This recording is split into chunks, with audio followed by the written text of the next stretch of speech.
So today we're going to cover a frequently asked question guide about most questions that I've received during stream. Um, every single day that I go live, we'll just do a quick rundown of all these. Number one would be what to spend your resin on. At the beginning of the game, this is your resin system. Top right, you have 120. It refreshes 1 stamina per 8 minutes, 100 or 16 hours for all 120. At the beginning of the game, the first thing you unlock is the Leyline Blossom of Revelation. You should be spending your resin on that at least one time, so it's refreshing at Adventure Rank 8. And I go a bit more in depth on what to spend your resin on afterwards in a different video, which I'll link down below. All right, another question would be, does the Souvenir Shop reset? So if you talk to her in Mondstadt, you browse items, you can see that I've bought everything. Everything's sold out. The Souvenir Shop does not reset. You get these sigils for opening chests and leveling up your statues and stuff like that. Buy out everything, and depending on what you want to buy first, it's entirely up to you in terms of like what resources you need at that time. But no, the chest does not reset. And yes, you are able to buy out everything. And just to show you guys the souvenir shop in Liyue, here's a souvenir shop. You talk to her, check what she has. As you can see, I bought everything out. It does not reset. These are my leftover sigils, and yes, you can just freely spend your leftover sigils for Mora. It's a good source for Mora. It's not going to restock. Nothing new is going to come. You're safe to do so. All right, another one is who to focus on. I get asked a lot, who am I focusing on? What characters I should be focusing on? I always say try and focus on 2 DPS units and just like put a support or a healer or a crowd control unit in your team. Right now, I'm focusing on a main character because as a free-to-play player, I don't have many characters at my disposal. As you can see, I only have 8 characters currently. So we're rocking main character, Lisa, and Xiangling. Xiangling you can unlock from the Spiral Abyss at Adventure Rank 20. To unlock the Spiral Abyss, you have to clear floor 3, chamber 3 to unlock her. She's my main DPS unit along with Lisa and main character. And I'm investing in main character just because it's a safe place, more like an investment, because main character will be able to adapt to all the other abilities in the game. They'll be able to change their abilities whenever new regions come out. So the next region is going to be Inazuma. We'll get electric abilities just by switching our abilities on main character. And to go just a quick in-depth on why I do focus on 3 characters is because you're going to be spreading your resources out way too much, and you won't be able to actually level them up all appropriately once you get to like level 50, 60, 70, 80, and beyond. As well as this experience tab right here. As you can see, Chapter 4, it says ascend at 3 characters to Phase 1. Chapter 5, it says level 3 characters up to 40, level 3 weapons up to 40. As you see the pattern, right? You go down to Chapter 6, ascend 3 characters to Phase 2, ascend 3 characters to Phase 3. As you can see, all of these are focusing around 3 characters that, 3 weapons this, even the chapters. So to complete the chapters, if you want to complete the chapters, which you should be doing because it's good resources and adventure XP, make sure you focus on 3 because you're not going to have enough resources later on when you're ascending your characters from 60 to 70, 70 to 80, and 80 to 90. Okay, another question would be, do common chests respawn? So this has still been like 50-50 for me. I'm not entirely sold on it yet, but apparently common chests do respawn, which means exquisite, precious, and luxurious chests do not. So if we're looking at Mount Huleo, for example, over here, some of these chests are random. They're not guaranteed to spawn there every single day, but apparently it is a daily respawn for a few common chests, a select common chests. I wish I could show you as an example, but I'm just taking other people's word for it right now. But yeah, apparently common chests will respawn. It'll be a random spawn somewhere around the map, and if you end up finding it, hooray, right? But I don't think I'm gonna go searching every single day to try and find that one common chest all around the map, you know?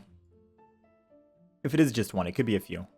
Another one I get is friendship XP. So friendship XP, as you can see, Lisa, we are friendship level 3. People say, what does friendship XP do? Technically nothing. All it is for lore.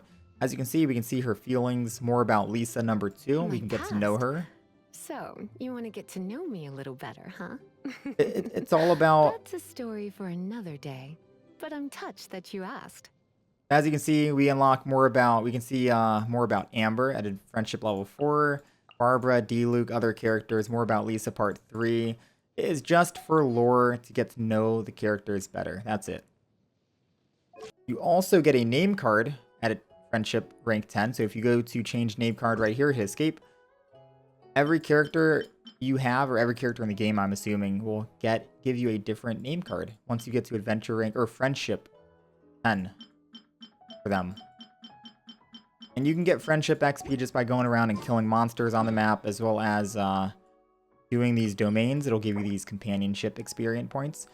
And for the experience that you get for companionship, I believe they need to be in your party. So they need to be in your core 4 right here in order to receive the companionship or friendship XP. Also, another question I get is how to change our ability. Right now, we are using main character. We are Animo ability. Main character is adaptive, so they can change their element at will. You just have to go to a different region. Right now, we're at a Statue of the Seven in the Liyue region, the Geo region. So if we interact with the Statue of the Seven while being on the main character, we have the option to resonate with Geo, and then our abilities will be transferred over to Geo. You do have to be on the main character when you are talking to the Statue of the Seven. If you're on any other character, it will not let you resonate, so just keep that in mind. And I also think if you're in co-op and you are playing as the main character, you can't use someone else's Statue of the Seven to change your abilities unless that was changed. Okay, so another question I get is, do chests scale around the world? Should I wait for my chests before I open them until like world level 3 or 4? No. Chests do not spawn. There was a lot of misinformation being spread. Chests do not scale. I am adventure rank 34 right now. I opened a few luxurious chests, right? Say 3, for example. I opened all of them. And I got nothing but 3-star artifacts, right? I got nothing but 3-star artifacts. I go on a different account, open up the same 3 luxurious chests at world level 0, adventure rank 10, and I end up getting 2 4-star artifacts. Chests do not scale. It would be very counterintuitive by the devs to make them scale with world level.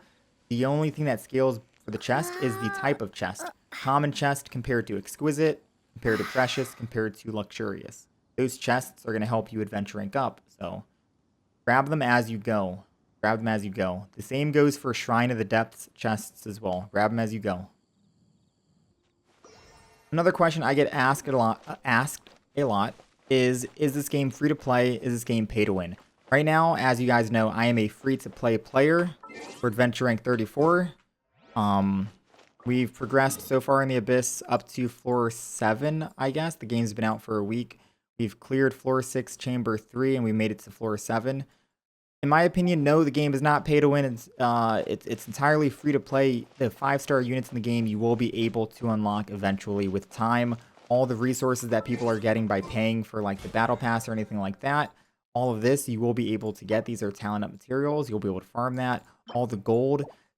Paying any money in this game is more so just paying for faster progression. People who don't have much time on their hands to play 12 hours a day, it's for faster progression. Eventually, you will be able to get all these resources just by going around farming and everything like that. Entirely free to play. Entirely free to play. Okay, and I think that wraps it up. I do hope this was helpful and informative to those of you guys. If I did miss any of the questions, feel free to leave a comment down below and I'll be happy to respond. Other than that, I hope to catch you guys next time.